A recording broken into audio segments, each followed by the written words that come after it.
Assalamualaikum warahmatullahi wabarakatuh. William Sonten pamirsa tepang deui sareng simkuring Ari Alefariansa Sarang Abdi Muzafatika dina program Warta Semunijen TV edisi menarik di dunia pariwisata sareng budaya di Jawa Barat. dina mangsa libur panjang Idul Adha ayeuna seueur masyarakat anu mangpaatkeun waktos vakansi kanggo liburan sareng kaluarga salah sahiji tempat wisata anu janten tujuan favorit nyaeta Karaton Kasepuhan. Loba wisatawan datang ti rupa-rupa daerah pikeun ningali langsung keindahan wangunan keraton sareng koleksi benda pusaka anu aya di Karaton Kasepuhan.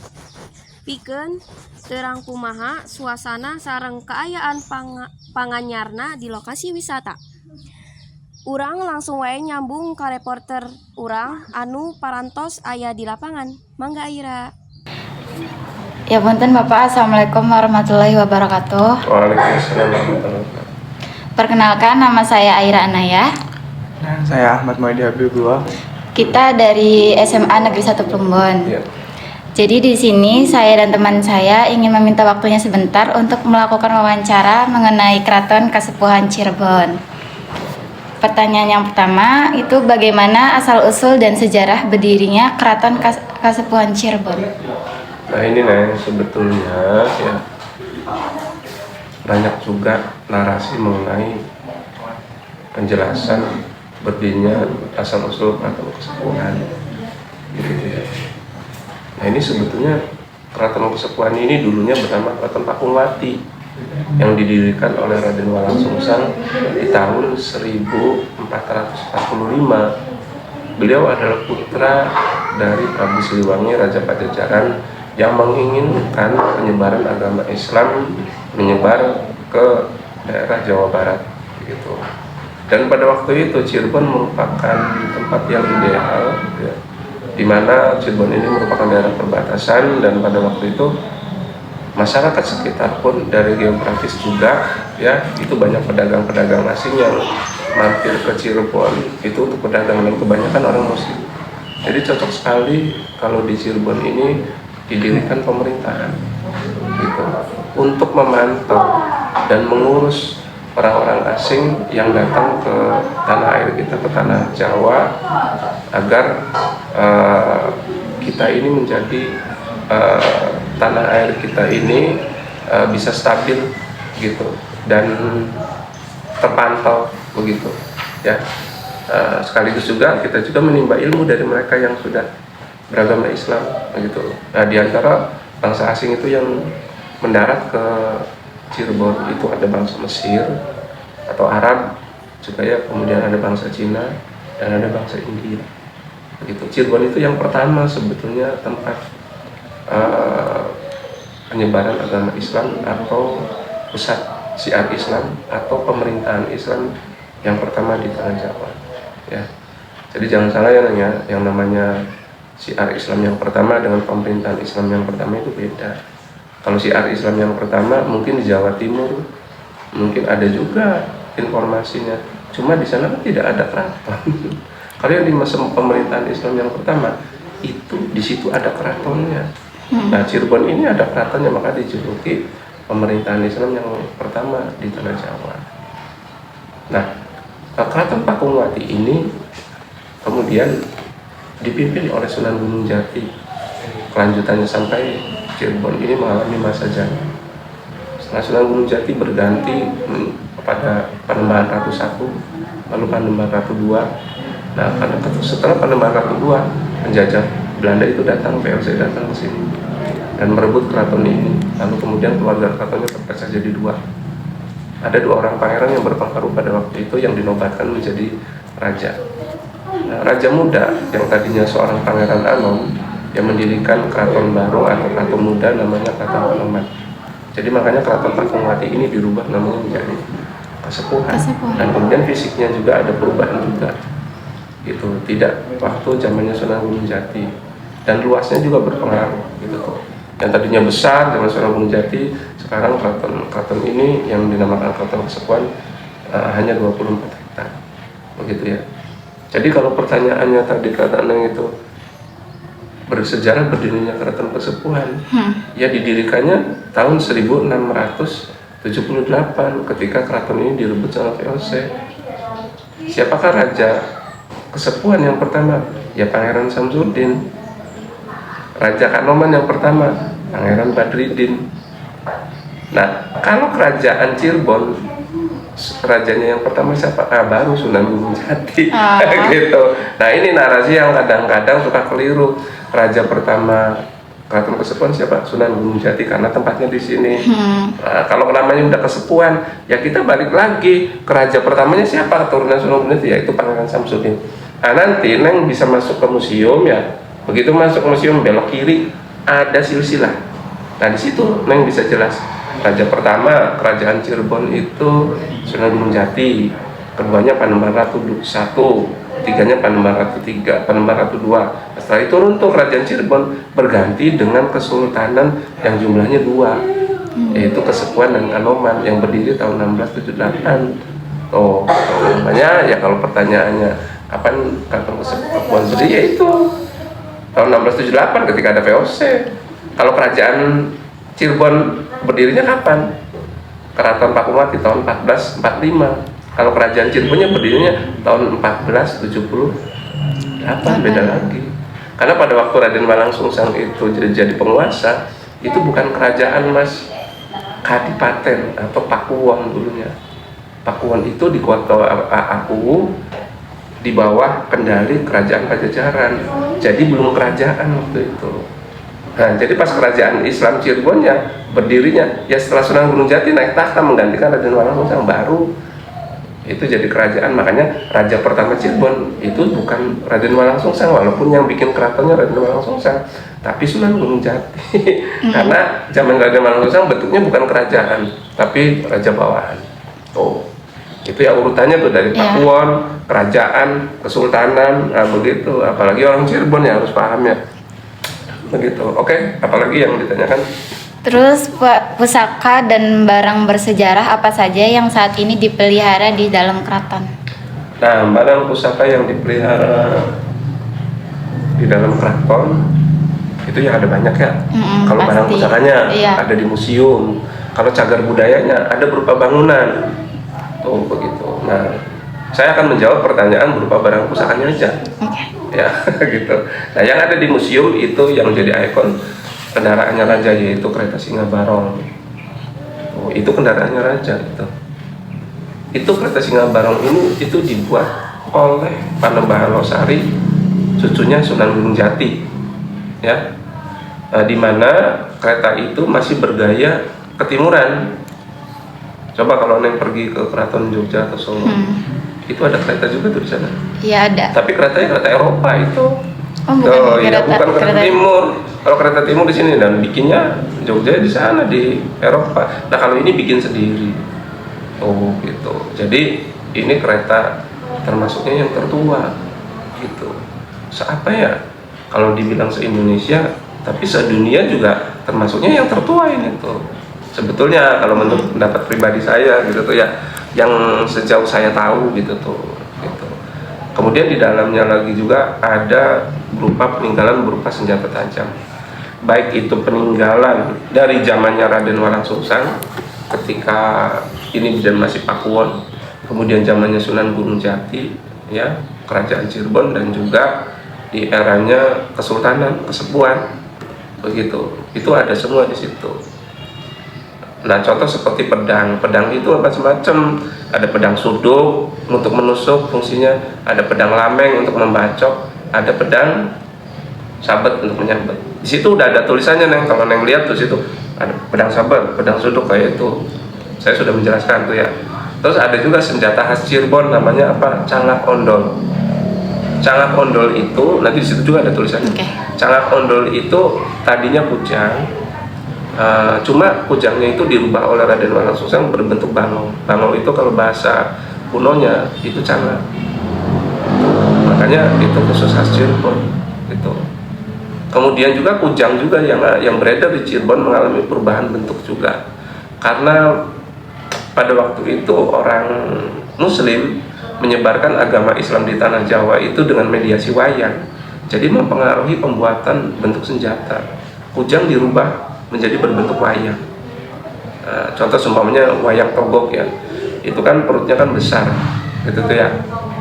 Nah itu matanya, gitu tuh. Jadi yang tajam itu yang perutnya itu. Jadi kalau dibacokkan, ya itu harus pakai perutnya itu, gitu tuh. Nah nanti ada itu di dalam, ada tulisannya juga di situ kok, kujang wayang. Nah kemudian juga ada senapan, ada meriam juga.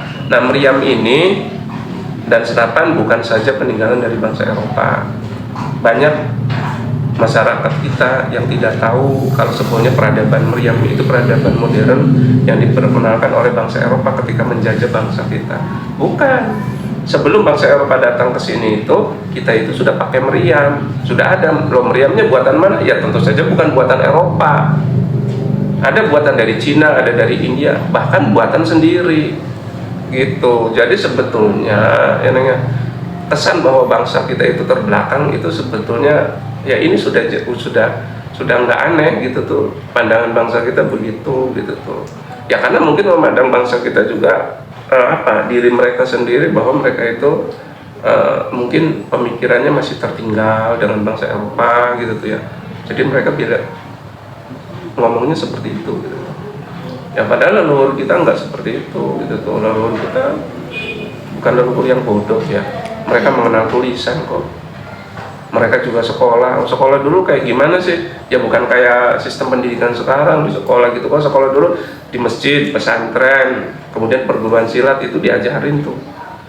Dulu yang namanya silat itu kan wajib bagi laki-laki. Kemudian bagi perempuan itu wajib yang namanya nari. Yang namanya guru tari itu bukan cuma sekedar ngajarin nari, tapi juga budi pekerti. Kemudian juga menulis gitu. Ilmu pengetahuan lainnya gitu. Sama di perguruan silat juga emang diajarinnya cuma silat doang kan, enggak, ketabiban diajarin, ilmu kesehatan diajarin ya, kalau bahasa sekarangnya biologi lah gitu tuh ada juga gitu tuh ya, mengenai hewan, ternak. Kemudian juga diajarin juga ilmu pertanian begitu. Dulu sekolah sih begitu ya, cuma sekolahnya di gunung gitu tuh ya nanya gitu perguruannya. Kalau sekarang kan enggak ya begitu. Nah itu jadi di dalam juga di samping itu ada juga di samping kereta senjata tajam ada baju atau baju keluarga sultan. Baju di eranya Islam kesultanan kayak gimana sih, kayak ini. Pernah lihat koko mas baju sholat? Coba asalnya baju koko itu dari mana? Koko itu ya, kayak gini, pengembangan dari ini. Nah ininya dari mana sebetulnya? Tahu nggak Neng? Enggak. Dari Cina. Cina itu dulu membantu penyiaran agama Islam sekaligus cara berpakaian mereka ditiru oleh bangsa kita. Bajunya kayak gini, pakainya baju koko orang Cina tuh. Coba lihat di film-film silat Cina. Sama kan kayak baju sholatnya orang Muslim Indonesia. Iya, mirip. Ya itu sebetulnya dari situ. Loh, lalu sebelum Cina masuk ke sini kita pakainya baju apa? Nah, kita itu dulunya telanjang. Telanjang tapi nggak telanjang bulat, enggak. Maksudnya kalau laki-laki itu sebatas pinggang ya mas ya, di sini pakai emas gitu tuh ya. Oh ya kayak kerajaan-kerajaan gitu tuh. Cuma kalau bangsawan ya emasnya gede-gede ya. Di sini ya. Kalau masyarakat biasa ya enggak. Kadang juga pakai ikat aja. Gitu, ikat, kemudian kepalanya diikat. Apa sih kepala dulu diikat itu? Untuk menandakan bahwa bangsa kita itu pekerja keras gitu sebetulnya. Sekaligus ada falsafahnya kalau diikat itu kepala kita itu, otak kita tuh, kepala kita tuh, pengetahuan kita tuh ya harus taat terhadap hukum gitu tuh.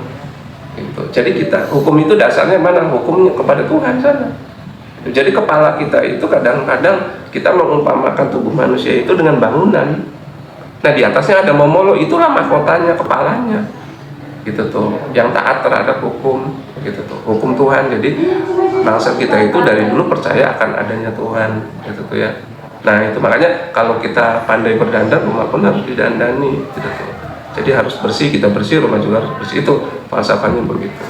Ya ada banyak lagi yang lainnya, seumpamanya ada wayang ya di dalam peti. Wayang itu nanti kalau dikeluarkan kalau Jumat Kliwon begitu. Kemudian ada tandu-tandu untuk menandunya permasyuri dan putra mahkota. Kemudian ada buku-buku kuno, di situ ada tulisannya judul-judul bukunya. Judul bukunya apa aja sih? Ada pengetahuan mengenai astronomi, ada ketabiban, kemudian ada juga mengenai kisah-kisah pewayangan, ada juga ini juga apa, tata krama jadi raja, kemudian juga ada kisah para nabi dan lain sebagainya. Nah itu yang ada di museum, yang merupakan peninggalan dunia, barang-barang peninggalan pusaka. Nah, berarti di Cirebon tuh banyak ya pusaka-pusakanya itu? Ya banyak. Banyak. Tidak semuanya ada di museum. Ada sebagian juga disimpan oleh keluarga sultan dan kerabat keraton gitu. Masing-masing punya pusaka, tidak dimuseumkan semua. Dan ada juga yang di negeri Belanda ataupun di Amerika, pusaka-pusaka kita ada juga yang dibawa ke sana. Ya kalau mau lihat ya harus ke museum sana ya, museum Belanda atau museum itu banyak. Itu karena kita kan dijajah oleh mereka. Jadi dibawa gitu sebagian? Dibawa sebagian ke sana gitu. Bahkan mungkin pusaka-pusaka yang nomor 1 ada juga di sana. Seperti Pataka Majapahit itu adanya di Amerika. Nggak ada di sini. Padahal kalau di sini tuh bagus banget ya? Ya nggak bagus lagi. Keris aja Neng, itu jutaan ini ya, jutaan tipe. Satu sama lain keris itu tidak sama. Jadi empu dulu kalau bikin itu nggak ada yang sama kembar keris. Ini ada sama nih keris, ini enggak. Walaupun namanya sama, sumpamanya ini naga runting, ini naga runting. Tapi kalau diperhatikan itu tetap beda, ada bedanya. Jadi sama kayak orang mas. Itu sidik jari orang itu beda. Nah keris pun sama begitu. Kecuali kalau pakai mesin cetak zaman sekarang, bisa sama tuh. Kalau dulu kan nggak pakai mesin cetak, dibuatnya kan di tempat sendiri. Gitu. Jadi tidak ada yang mirip, tidak ada yang sama. Ukurannya pasti beda, ada bedanya. Entah berapa senti, sedikit. Sama-sama keris naga runting tetap aja kayaknya tinggi. Yang punyanya ini nih, punyanya si A, punyanya si B kok agak pendek ya, begitu. Tapi intinya ukurannya memang segitu gitu tuh ya. Ukuran juga macam-macam kelasnya. Kalau yang 30 cm itu kita namakan keris. Kalau 20 cm ke bawah itu biasanya orang menamakannya pattern. Ya, kemudian ada juga badik atau apa yang kecil-kecil itu. Ada lagi tuh keris yang kecil-kecil yang fungsinya disimpan di balik baju biar jadi senjata rahasia. Macam-macam. Selanjutnya, upacara adat apa saja yang rutin dilaksanakan di keraton sampai sekarang? Yang banyak Neng, upacara adat tuh ya, kalian itu kan sebagai generasi muda nih. Coba apa perlunya, Bapak balik tanya, apa perlunya kita memelihara adat dan tradisi? Ngapain sih cuma gitu-gitu doang kok, sama aja kayak kita ulang tahun. Itu mungkin apa, ada nggak? Mungkin kalau kita ke diskotik atau kemana enak, bisa seneng joget-joget ya. Gitu. Kalau upacara adat ngapain cuma diem doang, lihat nonton gitu. Sebenarnya menurut saya perlunya itu supaya kita tuh bisa mengenal gitu loh upacara adat di Cirebon tuh kayak gini gitu, biar bisa apa ya, memberi informasi yang lebih jelas juga kalau upacara adat yang sebenarnya itu seperti ini gitu loh. Saya kan kalau di internet kan belum tentu informasinya benar dan jelas. Ya kalau sudah tahu acara adat seperti itu lalu gimana? Ayo. Kamu gimana? Gimana? Kalau udah tahu nih, oh ya begitu, terus gimana? Apa untungnya? Untungnya kita bisa mengenal. Ya untungnya mengenal, menjaga kelestariannya. Kelestarian biar apa? Supaya kita bisa mengenal Cirebon itu ya, gimana? Supaya bisa mengenal Cirebon gimana? Kalau udah kenal gimana? Ya, nah dengan menghormati leluhur biar apa? Iya sih. Belum ada yang kena nih jawabannya. Tapi udah benar semua. Gimana? Biar perjuangan mereka tidak sia-sia. Salah satunya memang iya, biar perjuangan tidak sia-sia. Gitu, tidak sia-sia buat siapa sih? Buat kita. Ini, Neng punya orang tua, kerja keras banting tulang, udah berjuang nih keras ya. Nah nanti kan dapat uang tuh untuk biaya sekolah, apa kan nggak sia-sia. Gitu. Dari perjuangan itu dapat apa? Dapat duit kan? Ya kita ngomong, saya kasar aja lah ngomongnya, dapat duit lah untuk biaya sekolah, ngomongnya biaya hidup, makan apa kalian, itu kan begitu. Lalu yang didapatkan oleh leluhur kita dalam perjuangan itu supaya apa? Supaya kita itu tetap hidup, gitu Neng. Hidup di tanah air kita sendiri. Jadi kita itu wajib tahu keadaan kita, sifat-sifat bangsa kita, tradisi kita harus tahu. Kalau enggak, kita tinggal di sini itu seperti orang asing nanti. Ya, apalagi kita meninggalkan budaya tradisi kita. Kalau ditanya sama bangsa asingnya, taruhlah sama orang Amerika, kamu budayanya kayak gimana sih? Nggak tahu, Cirebon tuh nggak tahu Indonesia tuh nggak punya budaya deh. Tradisinya nggak ada kayaknya Mister. Wah, jangan-jangan leluhur kamu itu menempati tanah orang lain tuh, gitu. Nah, akhirnya Pak, orang asing itu akan masuk nanti ke Indonesia, ya, gitu, ngajarin tradisi mereka ke kita. Salah satunya punya tradisi, umpamanya di Amerika sekarang tari-tarian yang inilah yang lagi populer umpamanya. Yang di mana? Di Amerika umpamanya, atau di Italia atau di mana? Iya, dance modern. Dance modern, oke. Kalian belajar dance modern. Wah, tari penda, tari topeng apa dilupakan. Ketika ditanya, kamu budayanya apa? Oh, budayanya dance, kata orang Amerika. Itu kan budaya kita. Berarti kamu tinggal di Jawa itu tanah kami. Pergi kamu dari sini. Nah, gimana tuh begitu? Nah, makanya bahaya nih kalau identitas kita lepas. Ya, nah, generasi muda harus tahu, minimal tahu, gitulah. Saya nggak bisa nari topeng, Pak. Nggak apa-apa, asal tahu itu tari topeng itu punya kita. Gitu. Jadi kalau identitas kita direbut sama bangsa lain, nah jangan sampai tuh. Makanya budayawan itu suka berani berurusan sama bangsa lain ketika diklaim budaya milik mereka. Kenapa? Nantinya kita dianggapnya nggak punya, dianggapnya gitu loh. Itu bahaya.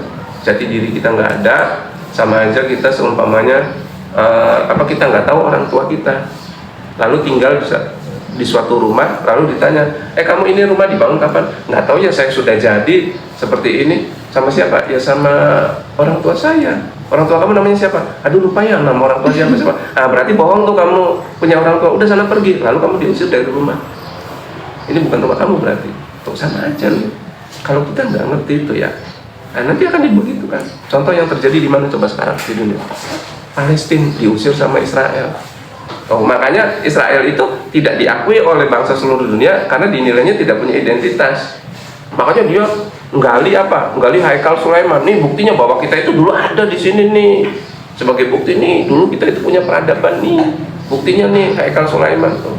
Sampai begitu, cuma sekarang dicari-cari masih nggak ada, gitu tuh ya. Iya. Makanya di situ ada masjid Al-Aqsa itu sebagai peninggalan Islam, gitu. Maka orang Israel nggak mudah itu untuk mengusir mereka. Coba kalau mengusir Al-Aqsa itu diratakan sama tanah. Nah, sudah tuh identitasnya mulai berkurang orang Palestina. Begitu sama. Keraton fisik harus tetap kita jaga sebagai identitas bahwa kita itu mendapatkan warisan. Tinggal di sini tuh, begitu lahir kita diakui sebagai warga negara, kita diakui sebagai suatu bangsa yang berhak kita tinggal di sini. Neng punya hak, begitu. Jualan di sini kalau ada yang menghambat, berarti mereka sudah melanggar hak kita. Neng sekolah dilarang, pokoknya ada yang larang, ya itu hak kita mendapatkan pendidikan. Pemerintah memberikan sumbangan kepada dunia pendidikan, itu hak kita dapat. Karena neng warga negara. Kita itu mendiami tanah air kita sendiri, bukan dapat dompleng. Cara membuktikannya itu dengan tradisi. Sekarang tradisi yang ada di Keraton Kesepuhan itu yang paling meriah aja ya, yang paling besar itu Maulid Nabi. Di Maulid Nabi itu ada malam puncak tanggal 12, namanya apa? Namanya Panjang Jimat. Panjang Jimat itu artinya sepanjang masa kita mengenang puji-pujian kalimat, yaitu kalimat tauhid la ilaha illallah Muhammad Rasulullah. Itu tertulis di sebuah piring, namanya piring tamsi, peninggalan dari Cina. Nanti pas tanggal 12 Rabiul Awal tuh dia keluar. Nah, kita masyarakat menyaksikan. Nah, itulah prosesi. Kita lihat menyaksikan bahwa kita itu menyaksikan kelahiran Nabi Muhammad pada tanggal 12 Rabiul Awal. Sebagai muslim kita diakui, sebagai suatu bangsa pun kita diakui. Makanya kita berdiri di sini itu sebagai tuan rumah. Jangan mau kita ini di sini tapi jadi budak orang asing. Orang asing di sini jadi majikan, kitanya jadi pembantu. Salah tuh. Kecuali terpaksa mungkin karena kita nggak punya modal. Ya, ada orang asing bikin perusahaan kita jadi karyawan, ya itu nggak salah, gitu ya. Tapi mereka harus taat hukum terhadap kita. Seperti itu yang kira-kira penjabarannya. Kalau tradisi yang lain ada lagi seperti sekarang nih, nanti ini ada suro ya memperingati tahun baru Islam. Nanti kereta Singaparna keluar, tapi yang replika. Nanti neng di museum itu ada dua katanya. Satu yang asli itu dikacain, satunya yang replika itu di belakang. Ya nanti bisa lihat, nanti keluar sini alun-alun masyarakat Cirebon juga bisa lihat gitu ya. Apa sih fungsinya memperingati Suro itu? Memperingati tahun baru Islam ya. Kalian kan kalau Masehi suka pasang petasan tuh kalau Desember tuh, Januari tuh oh rame malamnya melekan gitu ya, sama Islam juga begitu ya, pawai obor ya gitu tuh ya, itu Suro. Kemudian ada lagi memperingati 10 Suronya itu memperingati perjalanan Nabi Nuh. Itu ketika berlayar itu diazab tuh oleh Allah Subhanahu wa taala, maka Nabi Nuh itu kan umatnya diazab, Nabi Nuh kan sama pengikutnya kan naik kapal tuh, bahannya habis. Lalu kemudian semua bahan-bahan yang di situ dicampur aduk jadi satu, lalu dimasak. Begitu dia bersama-sama biar kelihatan banyak. Nasi itu dibikin bubur biar kelihatan lebih banyak. Coba aja kalian kalau bikin nasi itu, kalau seumpamanya dibikin bubur itu yang beras cuma segini itu bisa banyak gitu dapatnya gitu. Di dalamnya itu campur-campur apa aja gitu tuh. Nah itu namanya bubur seladruk namanya di sini tuh ya begitu. Nah, kemudian ada apa lagi ya, ada peringatan gerbek sawal umpamanya. Nah gerbek sawal itu lebaran gitu tuh ya, lebaran. Jadi ini ziarah ke Gunung Jati keluarga Sultan. Nah, begitu. Nah, Sultan sendiri di sini sebagai simbol bahwa kita itu sebelum lahirnya bangsa Indonesia, ya kita sudah jadi bangsa. Bangsa sebelumnya sudah ada. Sebelum bangsa Indonesia lahir, berapa sih 17 Agustus 45 bangsa Indonesia. Tapi sebelum jadi bangsa Indonesia kita sudah jadi bangsa lain juga. Bangsa apa? Ya bangsa Jawa. Gitu. Kita orang Jawa ya bangsa Jawa, orang Sunda ya bangsa Sunda. Gitu. Jadi dari dulu. Nah, makanya peninggalannya itu penting. Harus kita pertahankan tradisinya, harus kita pertahankan sebagai identitas. Neng, itu. Neng juga kalau seumpamanya lulus sekolah, pengen kerja, kan harus pakai sertifikat tuh, supaya perusahaan ngakui kan dilegalisir.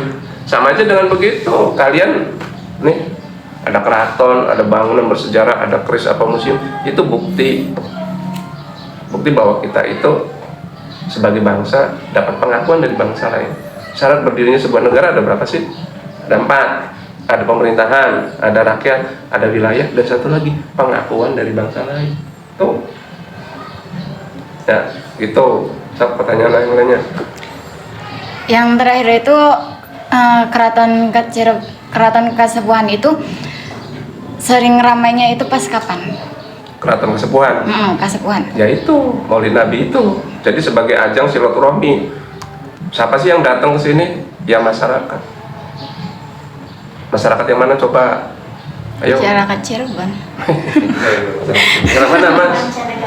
Dari luar daerah. Daerah iya. Masyarakat adat, nih. Bukan masyarakat Cirebon, masyarakat adat. Kalau masyarakat adat ya yang melihara adat aja siapa? Ya, masyarakat adat yang terpengaruh adat Cirebon, masyarakat mana aja sih? Dulu zaman Sunan Gunung Jati ketika syiar agama Islam, jadi sebagai raja juga, sebagai pemimpin agama juga sebagai simbol. Sebagai raja, sebagai simbol. Apa? Simbol itu sebagai apa sih? Ya simbol adat juga, gitu tuh. Jadi kemana aja? Nah dulu Sunan Gunung Jati ketika berkuasa itu ada wilayah memang kerajaan Cirebon, ada juga wilayah lain tapi pengaruhnya sampai ke sana, tapi tidak masuk wilayah Cirebon. Contoh Palembang sama Lampung, itu wilayahnya Sunan Gunung Jati, bukan wilayah teritorial tapi wilayah pengaruhnya, adatnya tuh. Jadi makanya ada juga yang sekarang orang Palembang kalau Lampung kalau ziarah ke Cirebon. Karena apa? Dianggapnya Cirebon itu pusat adat. Oh gitu. Jadi sampai ke sana ya, ke Palembang, Lampung, bahkan ke Banjarmasin, Kalimantan bagian selatan tuh. Oh itu karena di sana juga pengaruhnya Sunan Gunung Jati sampai ke sana juga. Kata teman saya menurut informasi ada juga sampai ke Maluku juga, sampai ke Ambon juga tuh. Tapi kekuasaannya nggak sampai sana sih, cuma pengaruhnya tuh sampai ke sana. Adatnya dipakai. Umpamanya kayak Maulid Nabi dipakai gitu tuh ya. Kuasanya dari mana nih? Oh ini ngambilnya dari Cirebon. Oh berarti masyarakatnya sumbernya ke sini. Jadi yang ke sini itu ya masyarakat adat, Mas. Jadi masyarakat adat itu masyarakat yang terbentuk ya, yang mewarisi adat istiadat dari leluhurnya. Gitu. Kalau Indonesia masyarakat yang membentuk bangsa Indonesia itu masyarakat adat bukan sih? masyarakat tradisional bukan, ya iya masyarakat tradisional yang punya tradisi itu tuh ya. Ada sih suatu bangsa yang ujuk-ujuk datang, dia itu nggak punya adat, nggak bawa adat gitu tuh ya, dia menguasai tanah tersebut, di daerah tersebut, di tanah tersebut penduduk aslinya dibantai ya, lalu dia mendirikan negara.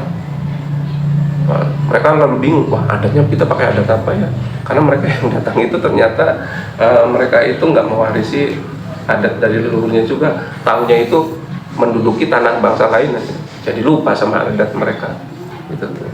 Nah ada tuh gitu, ada di dunia itu gitu. Ada kan cerita-cerita di dunia sok invasi bangsa lain ke bangsa yang lain, itu bangsa yang lainnya itu disingkirkan. Contoh mana yang nggak jauh-jauh? Amerika. Ayo, punyanya siapa sih? Itu kan punya suku Indian. Nah, itu kan punya bukan tanah mereka. Tuh, Australia. Saking pengen punya adatnya atau simbolnya, sampai mereka itu ngangkat perdana menteri, tapi nggak ada kepala negaranya nih.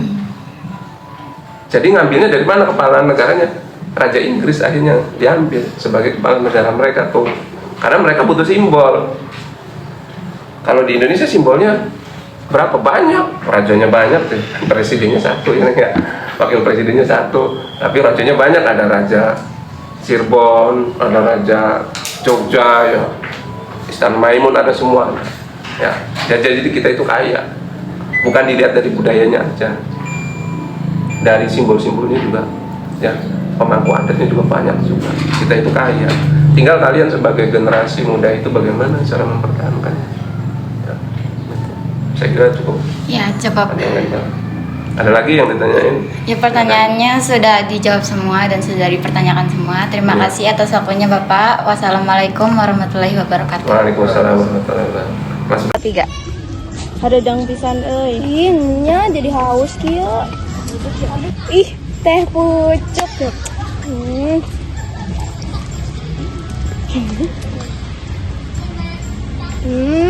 Segar pisan euy.